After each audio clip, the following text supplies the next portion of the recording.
Welcome to the Dirty Verdict Podcast, where your host, trial lawyer Kyle Herbert and mediator Peter Taaffe break down Texas legal news, lawsuits, and verdicts. And now, here's Kyle and Peter. All right, welcome back for another edition of the Dirty Verdict Podcast. I'm mediator Peter Taaffe. I'm litigator Kyle Herbert. And we also have one of our favorite recurring guests. Special guest, however you want to call it, William Bill Ogden. Welcome back, Bill, after a brief hiatus. Hiyo-le-hihu. Swimming off the warm seas of St. Bart's, but back to join us. That's what I do. Sorry you couldn't just stay on the island. Yeah, I tried. They did not want me. We've got a special guest today. Pete, you want to introduce him? We do. This week we are fortunate enough to be joined by my former colleague, Ryan Pigg. Hello, Ryan. Hey, guys. Thanks for having me. Ryan, thanks for coming. At the Dirty Verdict, obviously, we talk a lot about verdicts, some that are clean and some that are dirty. Oh, so dirty. So that was the impetus to bring you on, but obviously we want to know more and let audience know more about you and your background, what brought you here today. So full disclosure, Ryan and I worked together for, I don't know how long, 5-6 years? Ryan, and you? Thereabouts. Were you Pete's boss? Hear him on Christmas? Towards the end, I think Pete was taking instruction from me. That makes perfect sense. I was of counsel throughout. I don't even know what that means. I know. That's why I want that title. We kept it that way. So, so Ryan, this background story, where did you grow up? Kind of complicated. My parents moved around a lot. So I was born in Arizona, lived in Phoenix and Glendale area, and then Scottsdale. Moved out to San Diego for a while, then was blessed enough to live in Park City for a big chunk of my childhood. Had no idea how good I had it until we moved to Texas in September.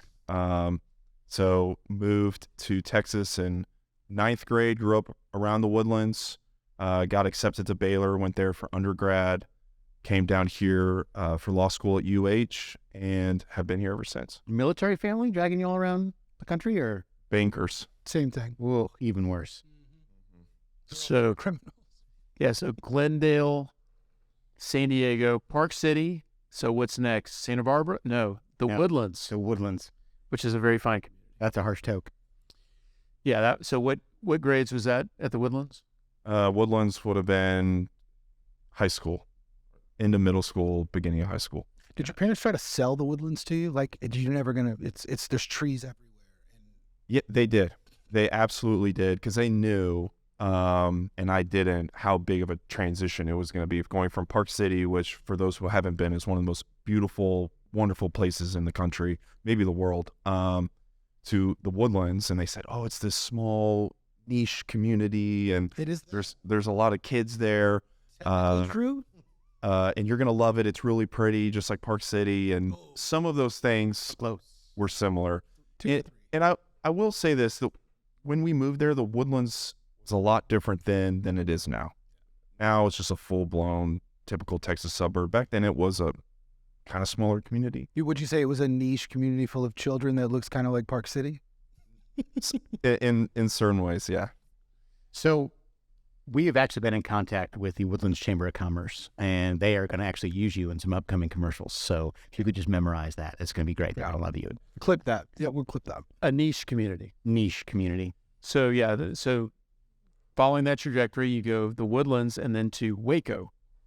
Right. Okay. A little bit more culture shock. Yeah. I thought you were going to say culture, period. I was like, That was pre-Chip and Joanna Gaines, so that was when it was like the Farrell Center, and that was about it. Less shiplap than there is now.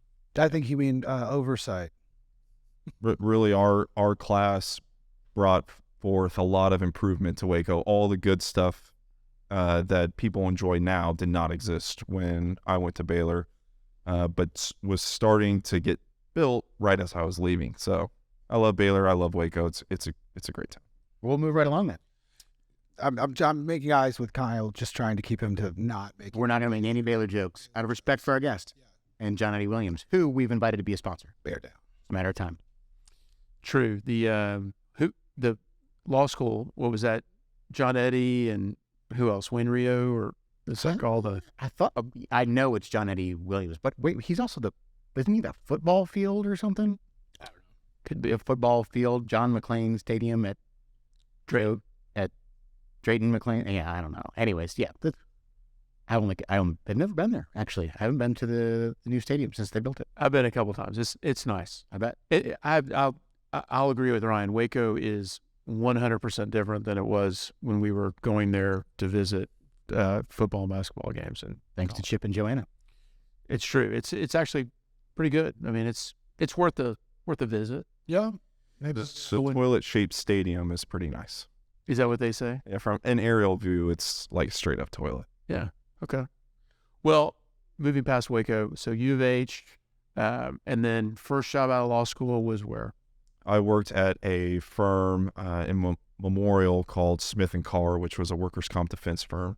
I worked there for about 2 years and grinded my teeth on just pouring out these $5,000 claims in administrative court, and felt terrible every second doing it, but I learned a lot. Somebody's got to do the God's work in this profession, you know, and I tip my hat to you. I think I represented Pilgrim's Pride once.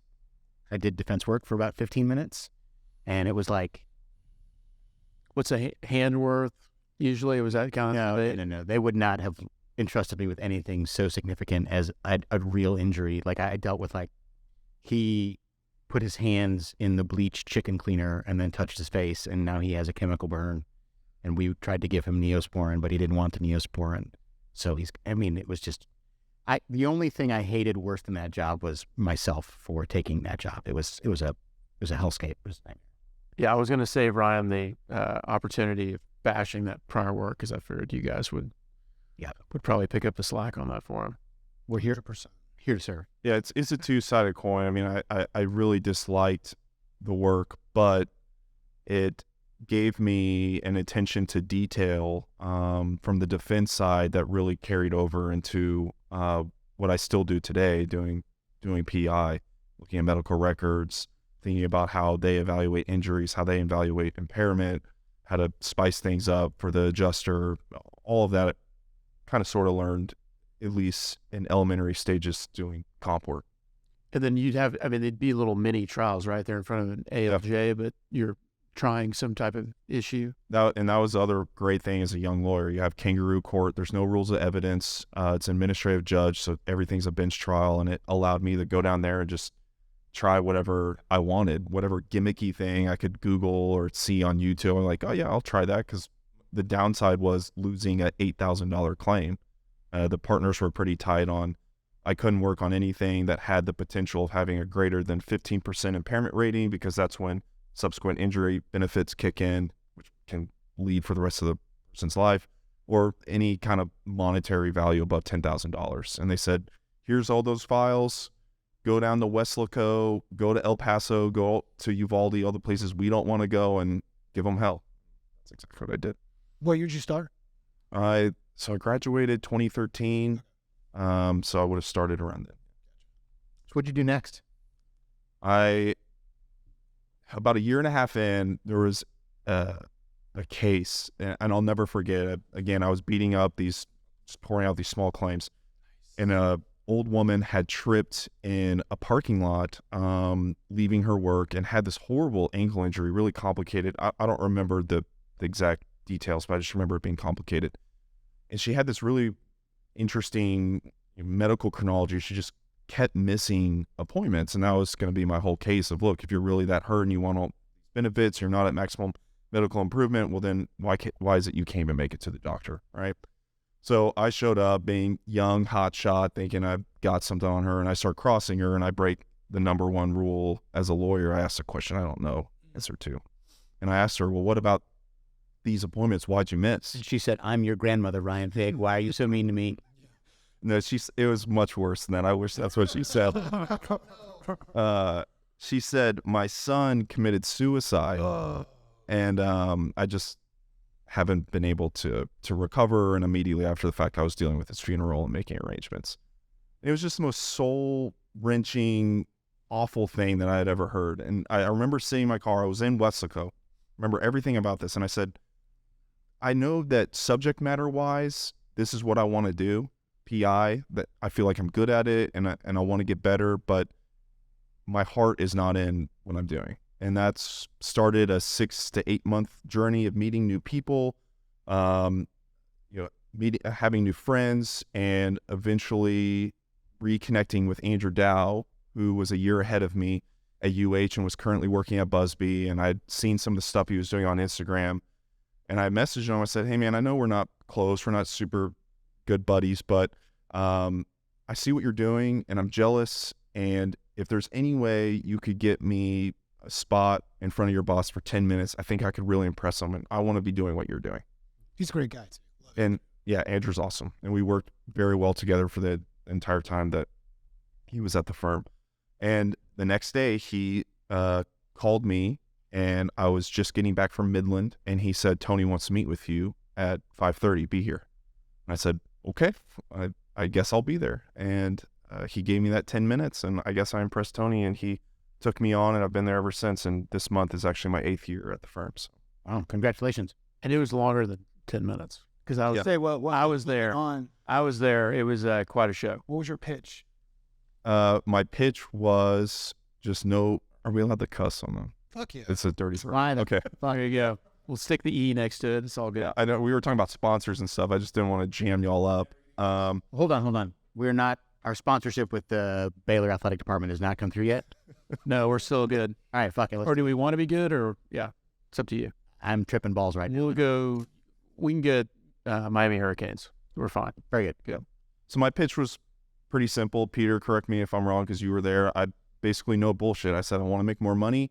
I want to get better at what I'm doing. I want to play in the big leagues now, and I think I have an attention to detail and advocacy skills are better than most of the young lawyers you have at your firm. And give me 90 days to prove myself right. Balls. Did you tell him how much better of an attorney you would be than Andrew or Peter? No, I did not.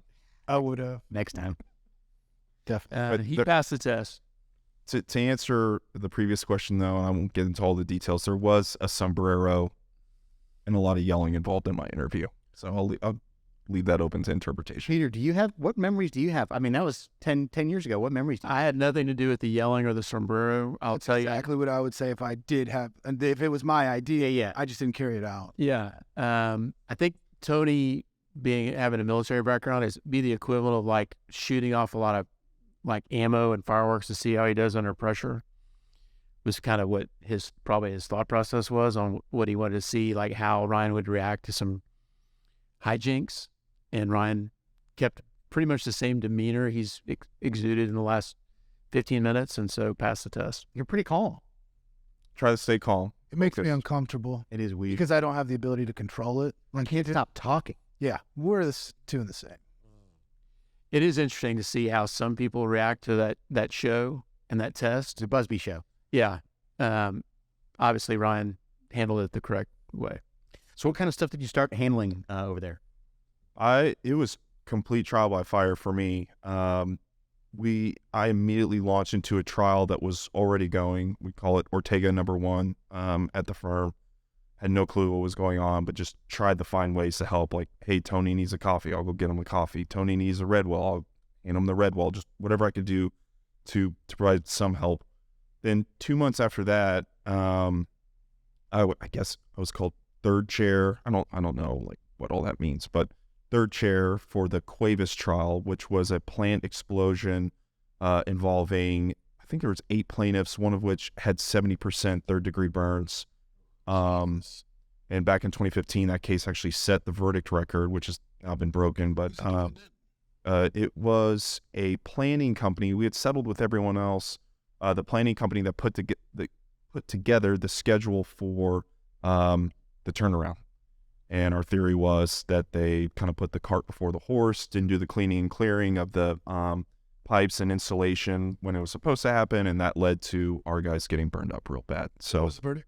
$159 million. And I did everything in that case. I prepped the witness. I prepped our liability expert. I got the documents for Tony. I did the directs. And that was kind of the first moment where I started realizing my potential or value for the firm that, no knock on anyone else, but I immediately recognized I am way more organized and precise than a lot of people working here. Welcome to the plaintiff's bar. And if I can just do that for Tony, I immediately have value. And I've honed that and worked on that, and now that's a big part of my practice, and I get basically called in on every single case that goes to trial at the firm. Nice. Wow. Yeah, so would have been, aside the one that I want to talk about, would have been some other good verdicts, interesting verdicts in a nutshell. Yeah, probably the most interesting verdict that I've been a part of was a Jones Act case, Jose Flores, back in 2015 or 2016. And he died of liver failure, and he was an alcoholic. Like, undoubtedly, it was in the medical records everywhere. And we were able to causally connect his death to a brown recluse spider bite that happened aboard a dredge off the Mississippi River. And it was just really fun. That spider was hammered. Yeah, That spider died happy.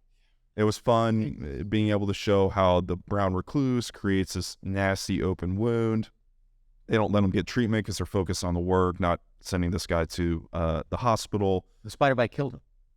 Basically, yeah. Wait, did he actually have a spider bite? That's what the testimony was, yeah. I love that's the greatest answer of all time. The sworn testimony. That's all I needed. That's amazing.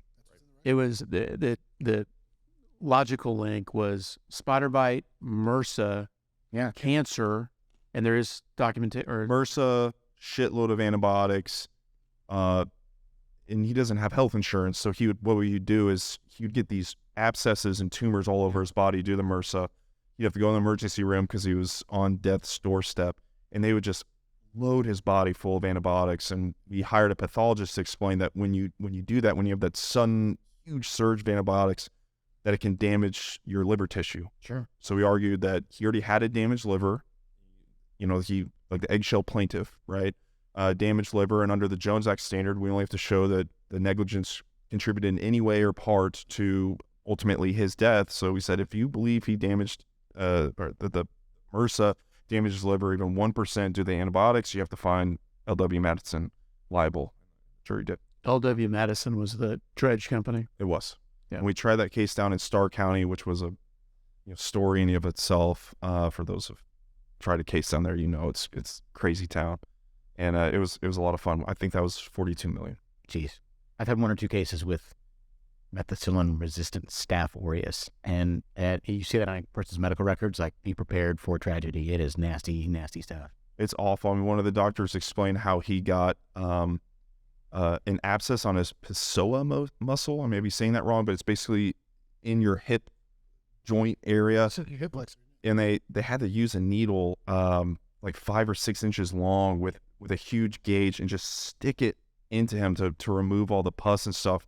His father bought a treadmill from a garage sale in their neighborhood to teach his son how to walk again. It's really gnarly stuff. His quality of life for the 3 years following the initial spider bite was some of the worst I've ever seen in any PI case, period. And the documents show that as soon as they came back to land, they fired him because they were trying to push through a sale of the company to a bigger dredge company, and they didn't want the liabilities on the books. So I want to ask a question that's a little bit off of the topic. Sure. But so I'm here, you're here telling us this kind of fantastic set of facts, which in hindsight makes sense. And proving a staph infection just from a normal wound site into the inside of the body is hard enough, because I've had to do that. What did the defense lawyers make of your theory of liability as you went through this case? I mean, were they like, was it a laugh riot? Did they take it seriously? I mean, because as you tell it, it's kind of a fantastic story. Right. It wasn't, they were professional, but it was closer to laugh riot than anything else. And at least 2 or 3 lawyers from the firm had worked on the case before me. And punted it. And said, Tony, this is a dog. The allegations are that they offered $100,000 at some point to settle the case. I don't know anything about that, but everyone looked at it as a dog. And I remember Tony sitting me down in his office, and he says, listen, Pig, this is like one of those. I'm gonna That'll do, Pig. have to get used to them. Yeah.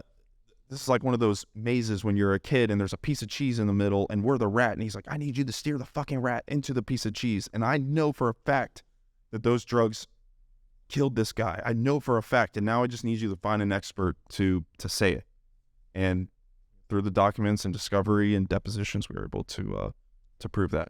Did the treating doctors help in that? Yeah, we called a few of the physicians from the community hospital that he frequented during this 3-year session of having MRSA. And yeah, they really helped us on the pain and suffering, the anguish, the fact that you're sitting there and you lose your ability to walk because you have tumors so large growing inside of you. It's just really gnarly stuff. And it may be the most significant maintenance and cure claim or case that's ever been brought in United States jurisprudence. I mean, it is really, really that much significant. What was that verdict? 42 million. 42. And to answer your question, Kyle, on the defense lawyers, I think they were hearing the evidence and the case theme that you just heard from Ryan. First time at trial. Yes. Right. They were all putting it together with everybody else. Yeah, they did not work up the case.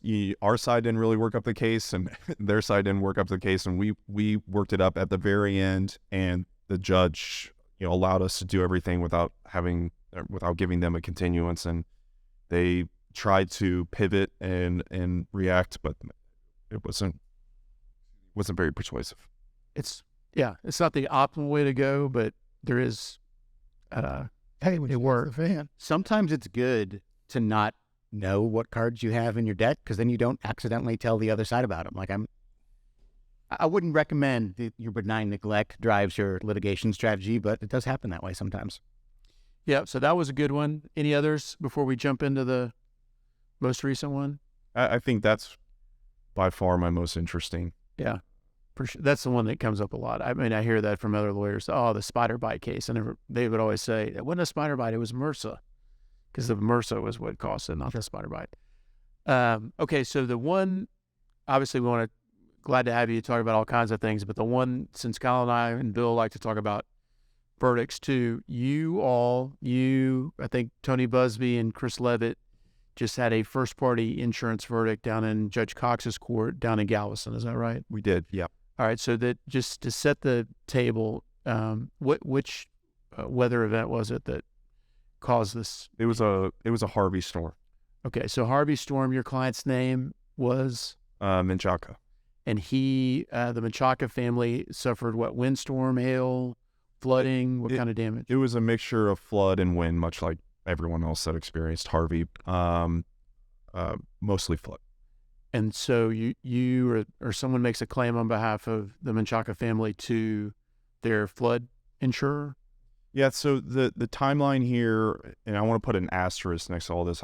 I did not handle this case from its inception. I helped at trial, so I might be a little rough on the facts, but I'll do my best.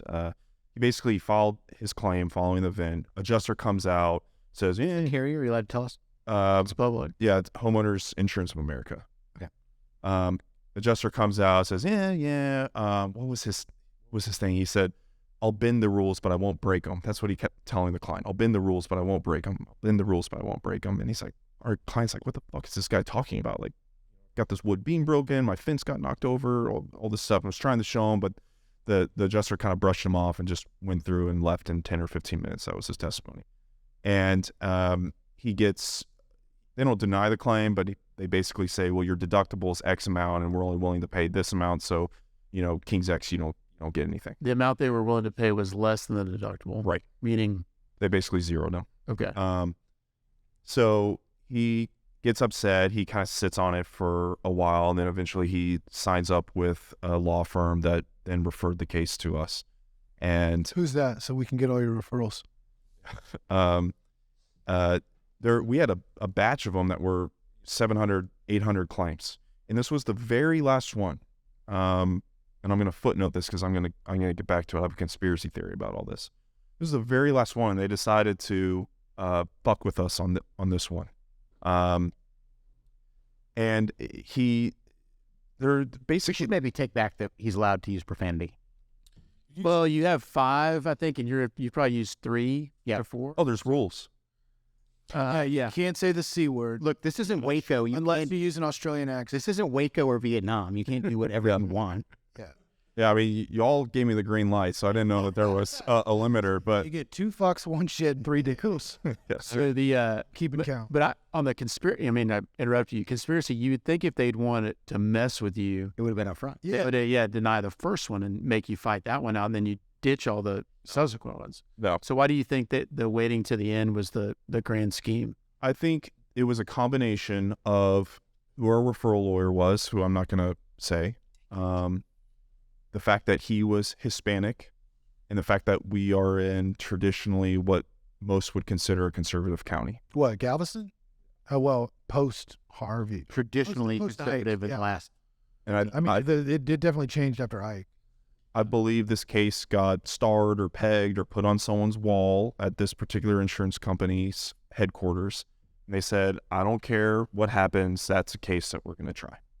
That's kind of my conspiracy. Because the 800 or wherever that were referred from this other firm, they weren't all with that carrier. They were with various different carriers, I assume. A lot were against this particular carrier, but yes, there were many carriers. Okay.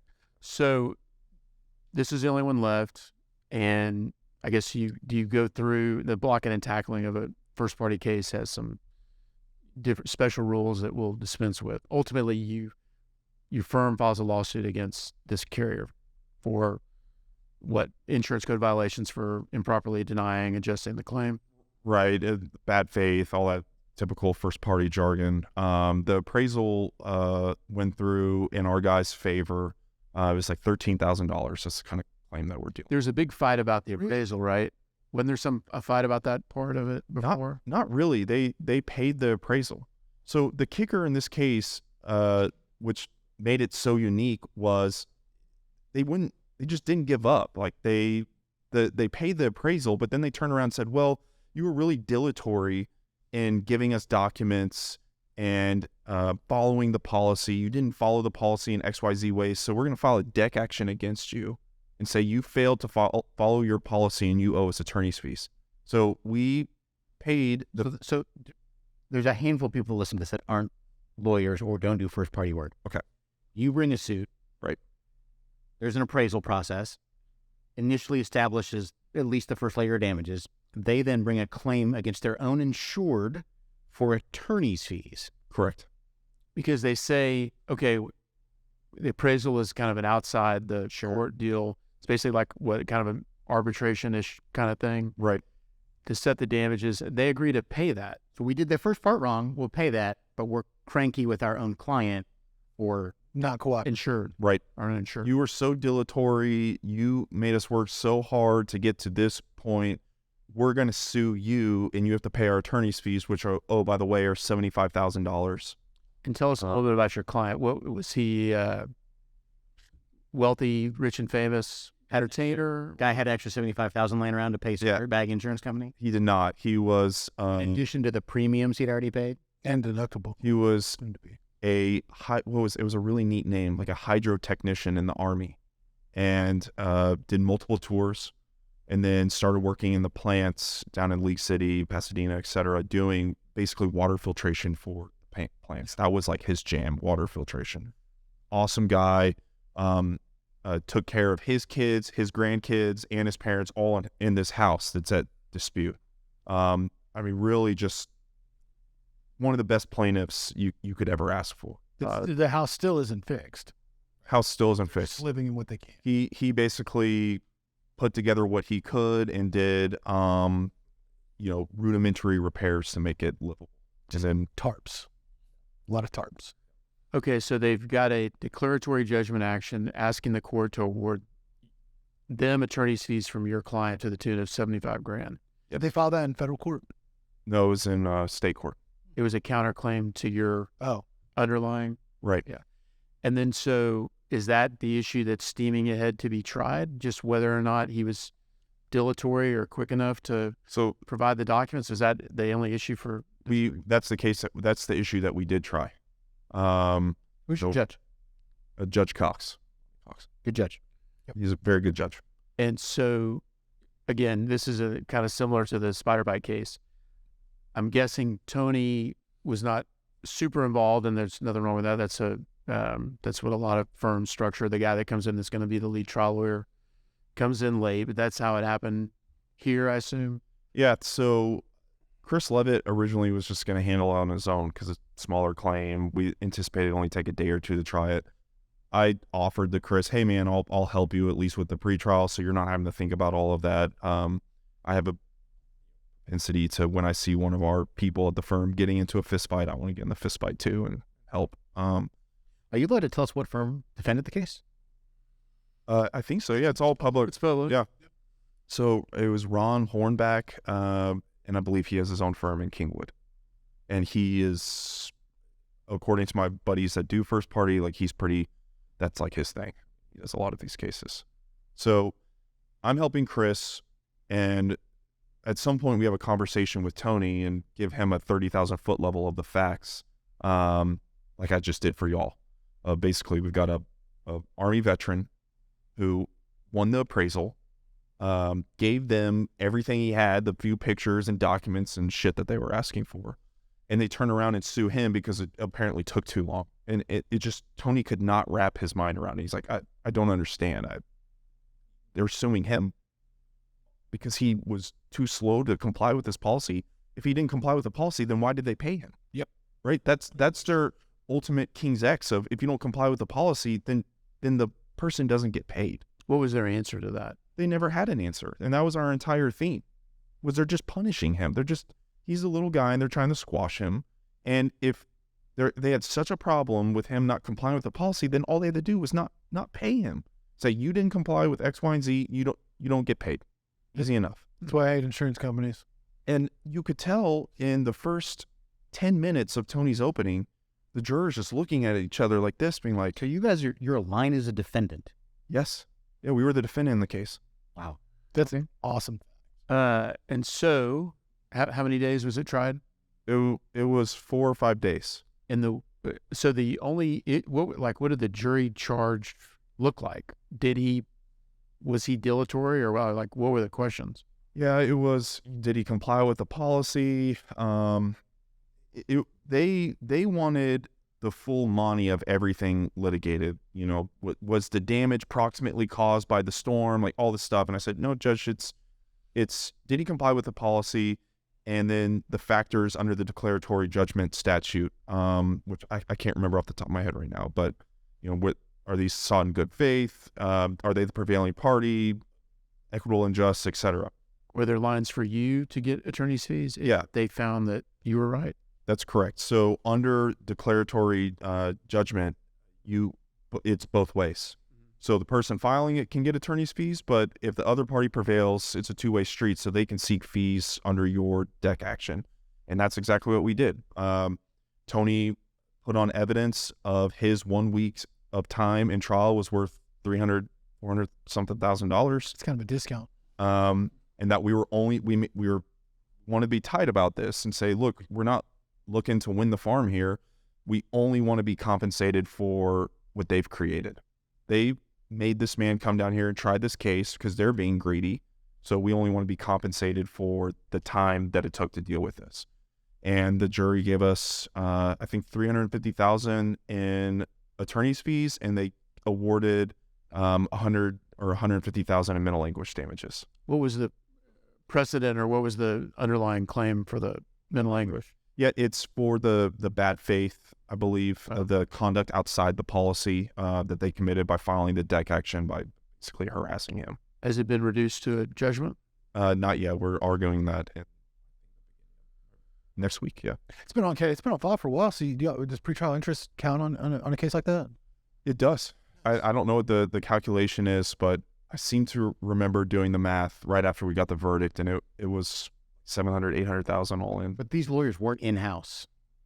No, this was that's a great question. So the in-house lawyer for this carrier was present and participated in trial, and this Hornback guy was the quote outside counsel that was also doing the case. Were they pretty pleased with? I mean, no. I'm trying to imagine a world in which you sue someone for $75,000 who doesn't deserve to be sued, and then you have to call your boss and say, hey, bro, we like lost $500,000. Yeah. LOL. You know that 70 grand? I need you to add a zero and then write a check. Did Yeah. they bring in new counsel afterwards? Or No, they any haven't. further appeal or anything like that? Not that I'm aware of. Did you ever have did this case mediate?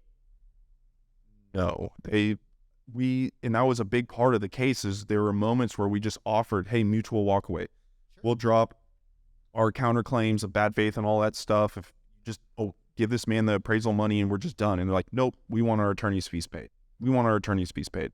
And there was a few where they said, if you can drop your claims, like a one-sided walkaway, but we're going to keep our attorney's fees. And it just looked ridiculous. Once you laid out the timeline, it was so ridiculous, and the jury picked up on it pretty quick. It's nice when a defendant does that. They give you no choice but to go try it. Right. You just got to do it and roll the dice. Yep. Good for y'all. Well, yeah, and you guys are all plaintiff lawyers. I'm former, now mediator. But I will say, during that time frame in particular, I remember while y'all were trying that, all that stuff was going on in Louisiana, where a Houston firm has gotten, at least according to the Louisiana judges, has been doing some bad stuff, and they've been getting dings. So I know a lot of... We're not going to talk about names. Yeah, no names, but there's... I know there's been some feeling on the insurance side that maybe they're a victim of some On the wind stuff. There's no doubt with the reputation your firm has that the insurance companies have been the victim of y'all in some aspect of this. Well, and that goes back to my conspiracy theory of, I think they pegged this case for certain reasons and chose from the beginning that this was going to be the one, like the hill they wanted to die on for whatever reason. And they did. Every now and again, I will get a call from an adjuster, like right after I've filed suit usually, and they say, Kyle, we're referring the Smith case to our Special Investigations Fraud Unit.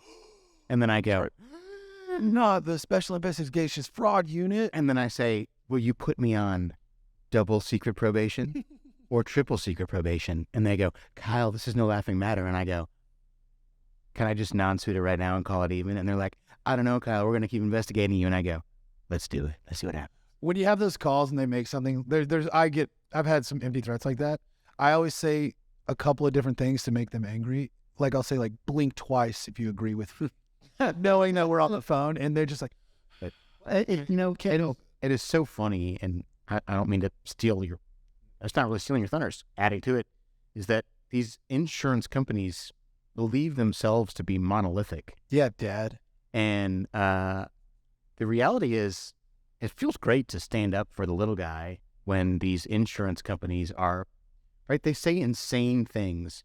We have found you 39.5% liable based on our Algorithm. I don't even know what an algorithm. like we logged into Skynet and they told us 77.25% liable. It's nonsense. And they treat people just terribly.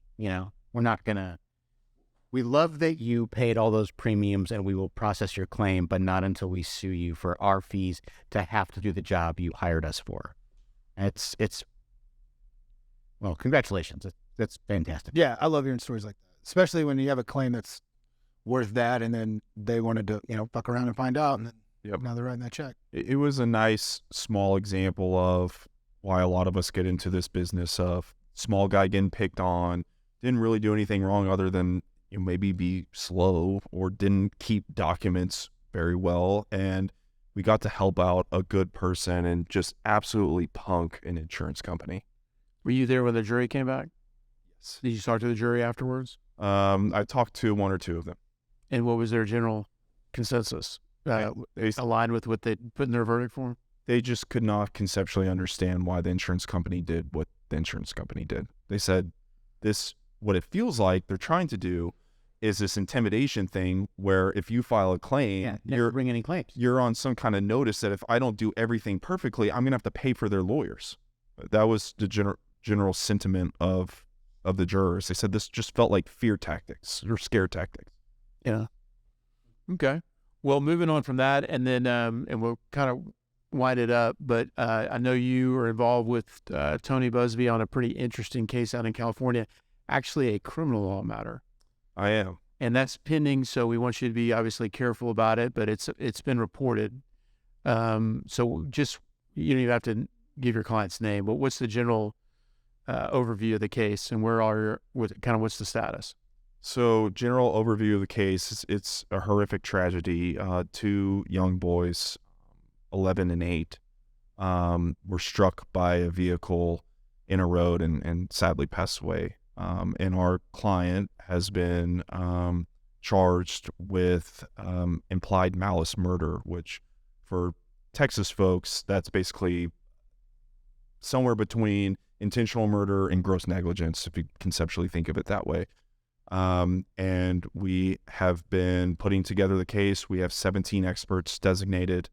There's going to be likely over 100 lay witnesses that are going to testify. And we are set for trial July 5th. So What's the media magnitude part of it? So she is married to I'll just say the name of the case because it has been reported on. So her last name is Grossman. And she is married to the burn physician that recently treated Jay Leno. I don't know if y'all saw that in the news, but Jay Leno had a little accident in his garage and burned himself pretty badly. And her husband did the surgery and treatment for him. So there's a bit of celebrity or kind of rich privilege aspect to the case, and the family. The two boys are immigrants to this country, so there's some dynamics there. There's some former Major League Baseball players involved as witnesses. Correct. Things like that. It's just Mike Piazza So you guys represent the lady that is the only one I know. allegedly caused the accident? Yes, that's correct. so it's a little different twist on what they normally do. This is But- a pure criminal defense case. Pure criminal defense. There is a related civil case that's on hold pending outcome of the criminal. Yeah, it's a pseudo stay, basically. Are y'all involved in that as well? No, so that's being handled by the Panish Law Firm out in Los Angeles. For the plaintiffs. Yeah. Right. Yeah.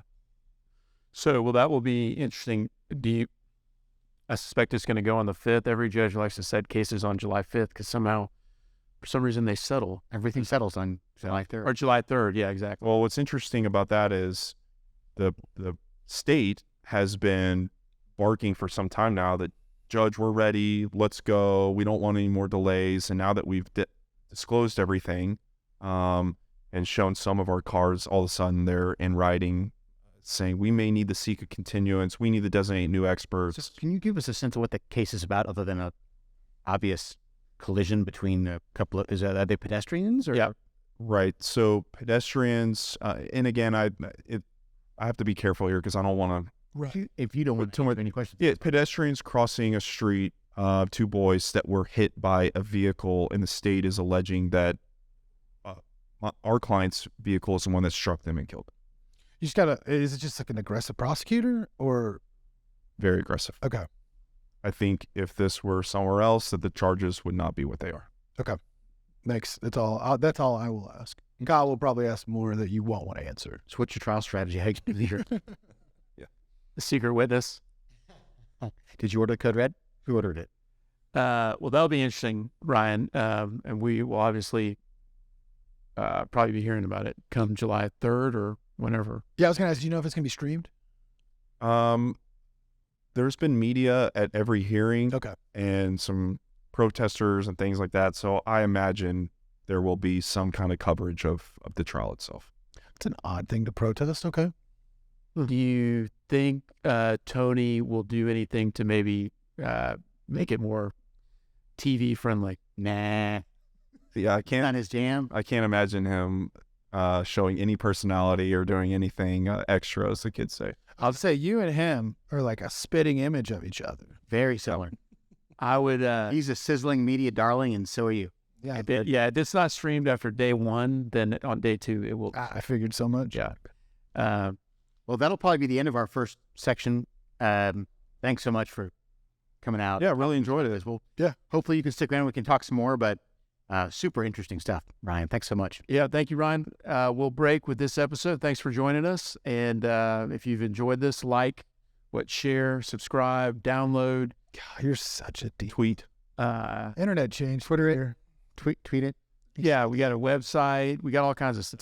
We've got merch coming with Bill's face on it. It's going to be really impressive. Peter's an influencer, if y'all couldn't tell now. So yes, He's bought into the lifestyle. Peter's influencing your stuff. You I should. think I have like 1,000 friends. So I mean, Yeah, that's a lot. I only have 6, so MySpace. MySpace is closed down though, Peter. So we have to. oh gosh, it